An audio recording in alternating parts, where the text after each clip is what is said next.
Dans cette vidéo, Alice Maguedjo et M. Azebazé reviennent sur plusieurs réalités du quotidien. Madame Maguedjo rappelle que les lampadaires annoncés ne doivent créer aucune illusion et souligne que le stade d'Olambé, malgré les nombreuses promesses, demeure inachevé. De son côté, M. Azebazé observe que les Camerounais protestent beaucoup moins qu'autrefois, contrairement à son époque, marquée par davantage de réactions citoyennes sur le parti unique. Il note aussi que de nombreux services publics sont désormais payants, une évolution qui interroge sur leur accessibilité et leur mission première. Une réflexion essentielle sur les attentes et les réalités actuelles. Like et abonne-toi pour ne pas rater nos prochaines vidéos.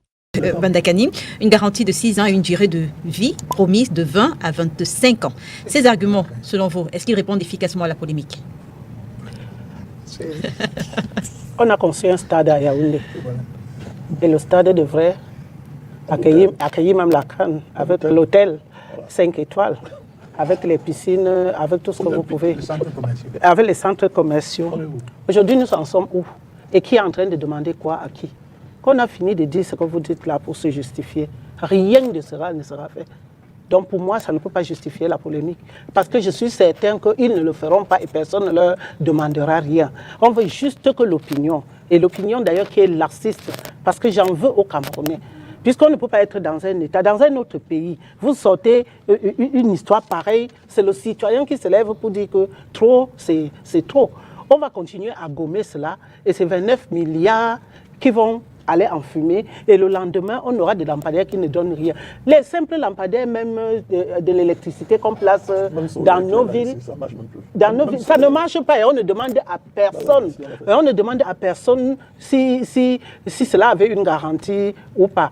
Donc, oui, transfert de technologie, c'est mon faible. Si, justement, on pouvait ne serait-ce que nous garantir la donnée transfert de technologie. Mais transférer la technologie aux gens à la mentalité où on peut donner 40% de son budget à ses amis, ils les bouffent, et puis après on bricole, on vient nous faire les bandes collantes sur la route. Moi, je pense que ce n'est pas tout ce que vous avez cité là. C'est seulement une promesse. Mais au moins que si cela passait avec une communication, comme quelqu'un l'a suggéré, si ça passait avec une communication, ça devait nous apaiser et nous amener à comprendre qu'on considère le citoyen camerounais. Mais moi, je dis, il y a l'ordre des priorités dans le budget de l'État camerounais. Il y a l'ordre des priorités. L'histoire, c'est que les gens se lèvent le matin, ils voient là où ils peuvent faire leur gombo, ils sortent ce qu'ils veulent, ils lancent sur le terrain et nous voilà en train de discuter et toutes les chaînes de télévision seront en train de parler de ça aujourd'hui et le résultat sera le même. Et tout cela se résume dans l'impunité, dans le fait que notre chef de l'État est assis là-bas et il ne demande plus rien à personne. Chacun fait du morceau du pays qu'il a tenu dans ses mains ce qu'il veut, il le croque à belles dents et nous sommes là à discuter. Alice Gustave Azebazé, vous demandez aux Camerounais d'être comme vous, des veilleurs, mais à quelle fin j'ai envie de vous demander? Alice Maguedjo a tout à l'heure, dans sa première prise de parole, évoqué ces polémiques qui par le passé ont grandement ébranlé l'opinion. Elle a parlé de la CAN Gate, elle a parlé du Covid Gate.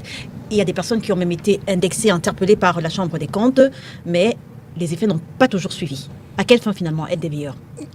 Lila, je vais t'étonner, mais je pense que le rôle des citoyens, c'est de protester. Le premier élément de protestation, c'est de parler. De parler comme on fait là.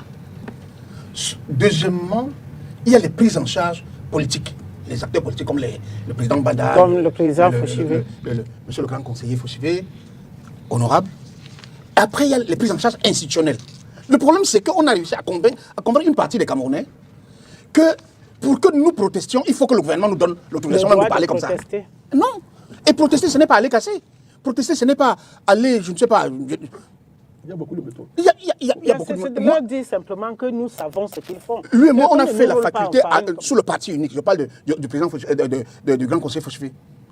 Vous pensez que parce qu'on était sur le parti unique, on ne parlait pas? On parlait avec les Joseph Ouona, non? On se plaignait, nous on était délégués étudiants, on se levait, on leur dit si vous ne bougez pas, nous, on va travailler pour que les étudiants se fassent entendre. Ils se faisaient entendre. Donc, on ne peut pas. Si quelqu'un pense, peut-être que nous, à notre âge, nous sommes en train de partir. Je ne fais pas partie de ceux qui considèrent qu'il faudra qu'ils vivent 100 ans.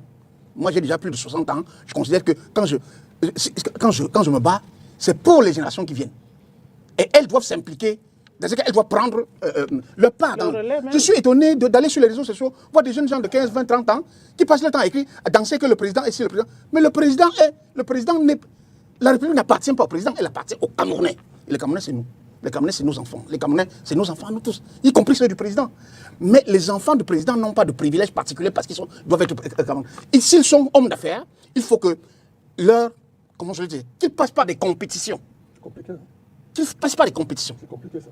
J'en sais rien, mais je considère que, en tout cas, je sais que notre État, Compliqué. parce qu'on a choisi la forme républicaine de l'État, on n'a pas choisi la forme monarchique ou royale. Oh, je suis d'accord avec toi, mais je dis que c'est compliqué. Oui, mais c'est pratique, notre devoir en tant qu'élite sociale et parfois intellectuelle de le dire.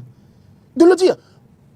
La technique de crier, dès qu'il y a une poche potentielle de livraison quelque part, on crée rapidement une société, un couloir avec des amis, souvent chinois, français ou je ne sais pas, ou turcs. Après, on nous fourgue des choses. Et ensuite, on n'en sait pas grand-chose. Et l'impunité dont parle Mme Maguedjo, c'est lié à quoi? C'est lié à ce que vous dites là. C'est-à-dire qu'on pense que quand des gens sont liés à la présidence de la République, ou au président de la République, ils peuvent faire tout ce qu'ils veulent et on ne leur demande jamais des comptes. Mais comment on fait pour que les citoyens considèrent que ce pays est juste quand l'exemplarité ne vient pas de l'entourage présidentiel? Il est important d'en parler. Il est important que ceux qui ont le privilège d'appartenir au premier cercle présidentiel, qu'ils donnent mieux et plus l'exemple. Parce que le pays est dans l'état où il est là. À cause d'eux.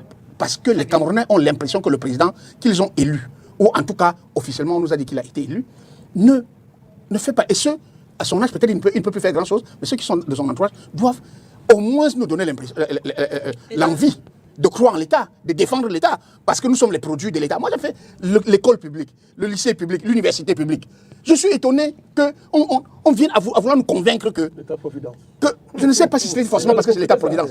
C'était ça. Moi, en Europe où je vais souvent, je vois, quand je vais en Belgique, je vais en France, je constate que malgré le fait du libéralisme, même du néolibéralisme, mais l'État qui est représenté par le gouvernement, et les services administratifs, tout à l'heure tu as parlé de l'administration, moi je ne sais pas le gouvernement de l'administration, continue à assurer de manière extrêmement renforcée, quand il y a lieu, ces tâches régaliennes. Et la protection du consommateur. Nous sommes dans un pays, j'ai publié sur ma page Facebook un texte la semaine dernière, où les proviseurs des lycées, on sait comment ils font pour devenir proviseurs, mais ça ce n'était pas l'objet de ma discussion. Ils n'ont pas le minimum pour assurer le fonctionnement des établissements scolaires, les collèges secondaires, que ce soit dans l'enseignement technique, que ce soit dans l'enseignement privé. Allez dans les hôpitaux publics. Allez dans les hôpitaux publics. Tous les services sont payés. Je dis y compris vous voulez qu'on vous fasse un pansement, vous payez le gant vous-même. Très bien. Alors que nous avons payé pour la formation, pour la construction de ces établissements-là. Ce n'est pas normal. En conclusion, les interventions d'Alice Maguedjo et de M. Azebazé rappellent l'écart persistant entre promesses et réalité. Leur constat invite à une prise de conscience collective sur l'état des services publics, la responsabilité citoyenne et la nécessité d'exiger davantage de transparence et d'efficacité pour l'avenir.